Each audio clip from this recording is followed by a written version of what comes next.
Welcome, friends, to the first official episode of the Missing Pieces podcast. I can't tell you how good it feels to say that because I have loved podcasts forever and I've always wanted one of my own, and now I have it. In fact, it's actually available on Spotify right now. I went through Anchor to create all of this, and it'll soon be available on Apple Podcasts as well, which I'm really excited about. Speaking of being excited, I'm excited for this episode because I wanted to start this off on the right note, and I was trying to figure out where I should begin, and I thought the best thing that I could do is talk about the Brickitect origin story. Where did this all start? Where did I come from?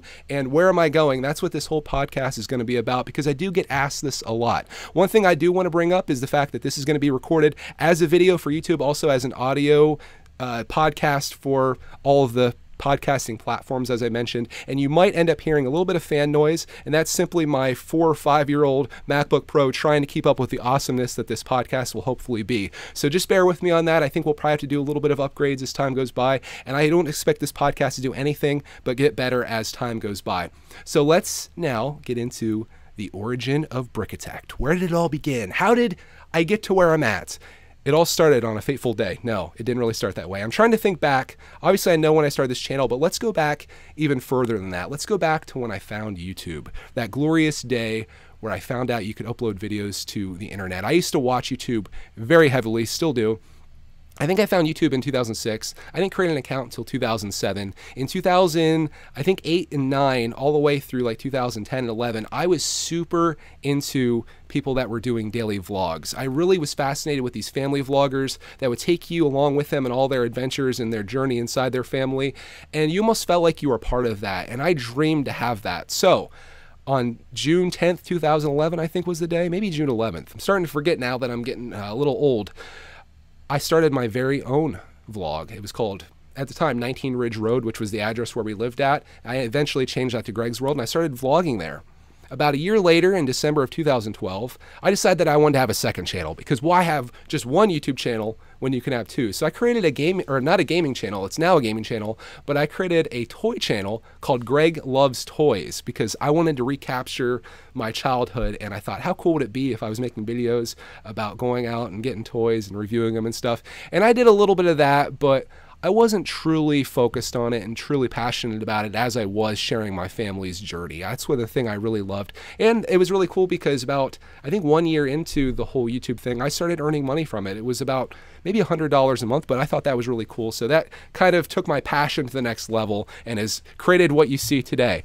But about a year later, after doing the toy channel, I was working out in the basement. I was doing this thing where I was trying to do P90X, and for the 90 days leading up to my 30th birthday, which was going to be on, or no, it was my 29th birthday. I'm getting things all mixed up here. I probably should have taken some notes. This is all off the top of my head. If you guys know Brickitect, you're okay with it. Leading up to my 29th birthday, my last year of my 20s, I did P90X for 90 days. And as I was doing that, my mind was flowing with ideas like exercising. I don't exercise much, but when you do exercise, I do have to say that you do get a lot more than just the physical benefits from it. You also get some, I think, some endorphins into your brain that unleashes ideas. And that's what happened to me on, I think it was in November of 2013. I decided that I was going to make a Lego channel as opposed to just a general toy channel. What was the toy from my childhood that I loved the most? Lego. And what was something that I wanted to get back into the most? Lego. So I was like, okay, I'm going to do this. So I think it was December 1st, 2013. I created Brickitect. And my very first thing that I did to create this channel was I got a big blue bucket of Lego. It used to be over here. I was going to grab it for the video people, but now I've since moved it. And I started building like some of the most, I guess you'd call it Lego classic items out of there. And it was really cool, and I started making videos on that. Of course, my videos were very much like the ones that I always hesitate to make now, and I oftentimes tell people not to make, and it was the white background. I even did a tutorial video on how to make this awesome like infinity white background that you could display your stuff on, and it was me behind the camera very awkwardly and timidly talking about these Lego sets. I should probably make it very clear that I am not a person that should be on camera, not only because I'm hideous, but also because I'm just not comfortable. This is not a comfortable thing for me. I am comfortable talking on the microphone, but I know there's a lot of people that like to watch this video as well. So we're doing both, and I have since gotten a little bit better, but I'm still very awkward, and I'm a very shy person. I'm an introvert at heart, and that's where I started it. A little while later, I think it may have been 2014 or so, I determined that what I was doing was not working. Obviously, I determined that I needed to make videos that were like what I was making on Greg's World, that was having success. It was the videos that shared my personality, that had me in it, that I was actually doing something, and I talked more about how I felt and what I was doing. So I made a video that was titled Channel Reboot or something like that. You can actually find it on my channel these days if you want to watch it. But I made that video, and I determined that it was going to be more like a vlog. So I went from the white background to having the camera facing me, and I was sitting at a table and kind of doing my thing that way. And I very sporadically made videos throughout those days. It was more of a thing where maybe once a week, once a month in some cases, I was making a video. I wasn't putting a lot of time into it because I was still working full time at that time. And the thing is, that didn't stop me from buying Lego sets. I was still acquiring them, especially on the cheap, because I worked very close to the Kmart that we all have grown to love on my channel, and I would pick things up there. I'd find stuff cheap on clearance, whatever, and I would buy it, and I wouldn't build it because I didn't have the time, and that's where the origins of the backlog came. I could make a whole episode about the origins of the backlog, but that's sort of what came of that. And it wasn't until 2017 that I started, in my opinion, taking this seriously, right? Like up until from 2013 of December 2013 up until I want to say maybe June of 2017, I may have had 1,000 subscribers. In 3.5 years, 1,000 subscribers. Some of you guys are probably like, man, I've been making Lego videos longer than that. I don't have that. But you have to understand, like, I was actually trying to put like some serious effort in this. Not to say that you're not, but I was hoping for better results. So in 2017, when I quit my job, I decided I'm going to put a little bit more effort into this. I'm going to be more consistent with the videos. And I started doing that, and I felt like I was getting better. That was the important thing, getting better. And that's something you should always be doing. If you don't cringe at your first video, and you can go back and watch my first videos, probably, I think my first 100 videos on this channel are just cringe fest. So if you ever want some motivation to start a channel, see where I started and see what I've turned into, and you can do the same thing. I'm sure you could probably even do it better. 2017, summer 2017. We fast forwarded quite a bit here. I'm starting to get a little more serious into the videos. I'm going hard. I'm starting to put the time into it because I realize I now have the time to do it, and the results are paying off. I'm seeing like 3, 5 subscribers a day. I'm seeing the view counts get into like 200, 300 views a day, and I'm like, dude, this is awesome. I remember seeing it go from like 1,500, and then like a month later it would be like at 1,800, and I was like, yes, I finally made it on here. But I didn't realize just how made it I was gonna get. Not actually English language there, guys. One day in October, well, prior to October, October 2017 is where everything changed on this channel. But before that, I started getting more into the flea market scene and the yard sale stuff, because you guys know I love that, and I always have. So those were kind of like my claim to fame, and I think those were the videos that people were kind of finding me by. And I did this series of videos where I had these mystery bags from the flea market that my father-in-law bought for me. I think they were like $5 or $10 or $20 a bag, and he had 6 of them. And I did a video, one video a day on each of those bags, and they were all consecutive in a row, and it was like 1 of 6, 2 of 6, 3 of 6. You get the idea. That series I put into a playlist, and they kind of just sat there. They were getting some interaction from people, and I thought it was really cool, and I was like, cool, I found like the thing that I can do, like flea market stuff I love, and I think this will be really great. But then one day in October, after I was getting really into it, I was sitting at a light after getting groceries with Clark Man. It was back when we were kind of just doing our thing together, as we still are.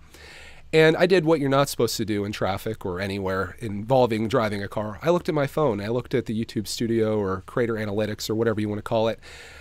And my channel blew up that day. And I was like, what? It was crazy. I already had huge amounts of success on Greg's World. So it wasn't like this is the first time it happened to me, but it was like, wow, this is really cool. That's cool. This is happening. And the next day it was similar. And the next day it was similar. The next day it was similar. And it's been insane because it hasn't really gone down since then. I mean, I've had my, peaks and valleys and things, but it's been kind of like one of these things where it goes up. And I know now that I'm doing podcasts, I can't use motion in my arms. Just imagine if you're going up a hill. That's what it's been like for you Spotify listeners out there, maybe future iTunes. I keep wanting to say iTunes, but I think it's Apple Podcast listeners. It just kept really going well. And then as things improved, I'm trying to figure out when I brought Clark into this. When I brought Clark in, this is something that not a lot of people know about the origins of Brickatech. When I brought Clark in, people hated Clark. People hated it. There were creators in the Lego space mostly that were doing stuff with their kid like that. And Clark was really little at the time. He didn't contribute much other than maybe saying, you know, little words here and there and putting mini fingers together backwards and such. But my audience at the time really hated Clark. In fact, I even made a video like where I acted like I was super depressed because I had to kick Clark out and stuff. And it was kind of funny. I had to try to find that one. But yeah, we started bringing Clark into it, and eventually those people left. Here's the thing that you need to think about if you're a creator, and a lot of this podcast is going to be about that, like helping you with your Lego channel. Don't make videos that cater to a certain audience or the people that you have right now. If you want to do something completely different, I almost said a bad word. Forget about them. Just do what you want to do, because that is how you're not going to get burnt out. That's how you're going to stay consistent with this. You're going to make the videos that you want to make. And if that happens to be with your 2-year-old son that no one that you currently watches your channel wants, so be it. Those people left. And as you guys probably know from the story there, the people that loved us for who we are came along, and that's the people that I would like watching this channel. If you're watching this for just the Lego sets I was showing off, that's fine, but I want people that are invested in our relationship, because that's what this channel ultimately turned into, and that's where I think I found my true purpose. It isn't in reviewing Lego sets or having the white background with a set or even making a vlog. It's showing the progression, whether it's me and Clark's relationship, Clark's building skills, me defeating the backlog, me getting new sets for the backlog.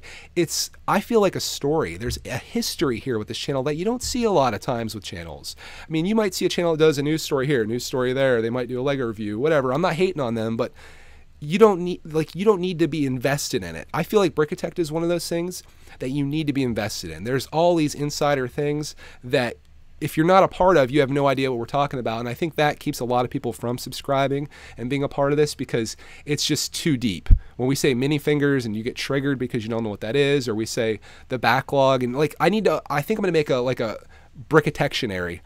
Just came up with that. Make a Brickitectionary video about all of the things that we have on this channel. I think that would be really fantastic. And I may recruit you guys to help me come up with all the things that we say that maybe when you started watching the channel, you're like, what the heck is that?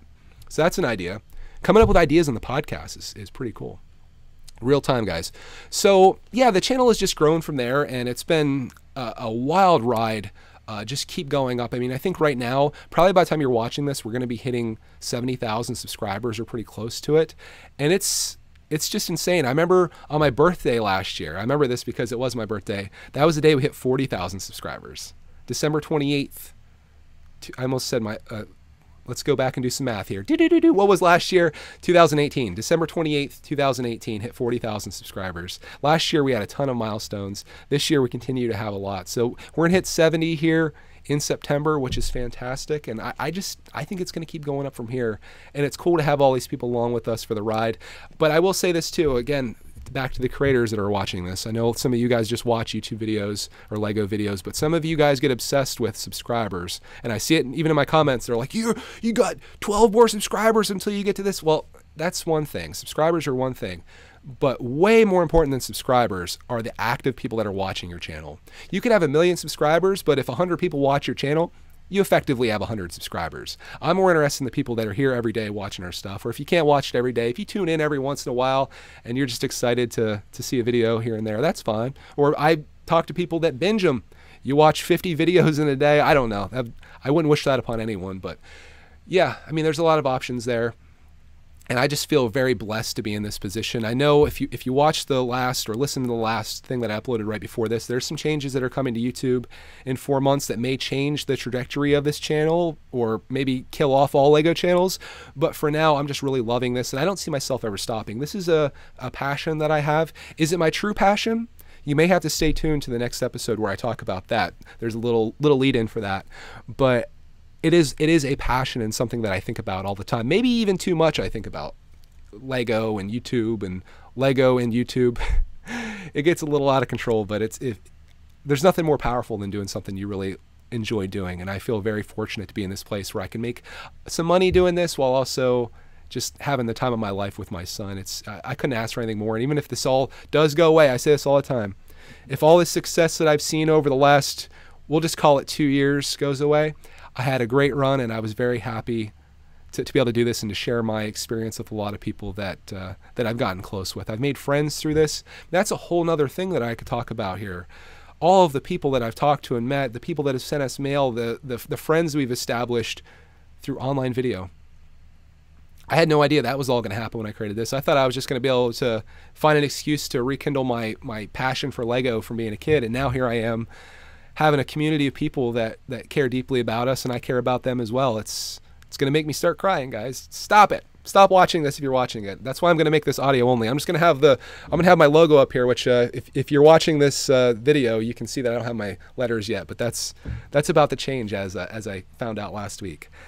And again, I'm just excited about this. I don't know how long these episodes are going to be. This one's not going to be overly long, and maybe overly wrong, but I just wanted to put the origin story out there. So if people want to ask me, like, how did Brickitect start, or when did it start, or how did you come up with the idea? Oh, that's the question I always get. How'd you come up with the idea for the name Brickitect?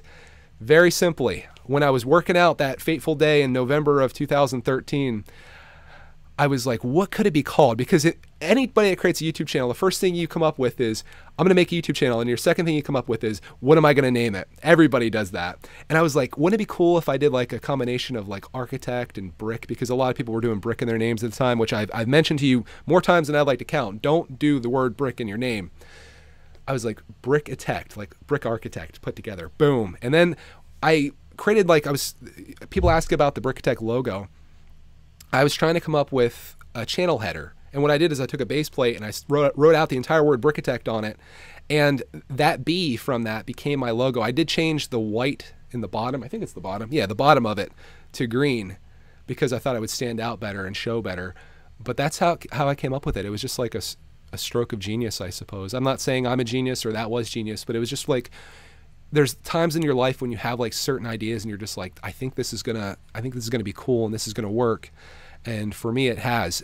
And it's, I think, some luck. I think some of it is also because I do something that's different from other people. I think if I had to make an advice column to you, or if an advice podcast, if this is what Missing Pieces is going to turn into, I would say try not to do exactly what other people are doing, and maybe even try not to do exactly what I'm doing. Try to find the thing that you love to do and that you're passionate about, and share that passion, right? But I think some of it came down to luck with those videos kind of getting picked up in the beginning, with having that series of like flea market bags, which I don't think a lot of people were doing, but a lot of it was just persistence. Sticking with it, being passionate about it, not making videos because you have to make a video, or that you know it's going to be a good time to make a video where you're going to get money from it, or because it's about a certain Lego set or topic or news or rumor or whatever that you think is going to do well. Make videos because you love it. When you buy a set, you guys see how I treat Lego hauls. Every haul has a story, as I say, and I tell you why I love what I'm doing. And if there's anything that you can express to people, explain why you love what you're doing, because they'll see your passion and they'll want to be a part of that. If you're just sitting here being like, yeah, I got a Lego set, no, I don't want to watch that. And that's the people that I watch on YouTube. I watch and I love channels. In fact, this video is actually sponsored by a channel that I love. He's the guy that's given me the letters here, Brickzar. I want to thank our sponsor. Our first ever sponsor is also my favorite Lego channel. He's a guy that shares more than just a set. Always share more than just a set. And he's providing these. I'm recording this ahead of time, of course, but by the time that you watch this, I'll probably have this, or maybe I won't. I don't know. It's coming. I'm excited. If you guys don't know what I'm talking about the Missing Pieces. I keep forgetting there's people that are listening. I'm talking about the Missing Pieces wall or logo or whatever it is. There's pictures of it on everywhere. I think I have it on Instagram and also on my community page on YouTube. But yeah, I'm excited about that. I'm excited to have my very first sponsor sent me. I tried piecing these letters out. You know, if you don't know what I'm talking about, there's these 1x1 black tiles that have white letters in them, and some of these letters are a fortune. I went to piece out 13 of these tiles on Bricklink, and it came out to $45. And I almost had a heart attack. I was like, I should have probably come up with a logo for this podcast that didn't involve a very expensive piece, because I was going to make a bunch of these. I was going to give a bunch of these logo things away. I was going to do a tutorial. Ain't nobody going to spend $45 to write out the word Missing Pieces on these things. So that's kind of unfortunate, but at least I'll have one, and Brickzar is the dude that sent them to us, which I really appreciate. So our first $45 sponsorship. I wasn't planning to have any ads or anything on this. This is just going to be my thing where I do, but maybe, again, with the changes in YouTube, maybe I will have to run ads or do something. If you do want to sponsor the Missing Pieces podcast, reach out to me. I don't have any prices or anything set up, but maybe we can do something fun with this. I do love this medium. Like I mentioned, podcasting is something that I have just I've adored podcasts probably since 2012. My favorite ones used to be the Dave Ramsey podcast, where he would talk about getting out of debt. I used to listen to the Cliff Ravenscraft podcast, his Pursuing a Balanced Life podcast, which I should probably make a podcast titled that because that's my biggest struggle. That was almost like a vlog podcast.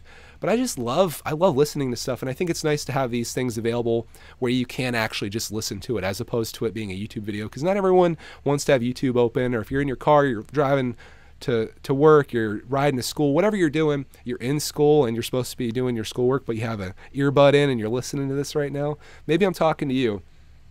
I think it's cool to have out there. I'll keep you guys updated on when this comes to Apple Podcasts.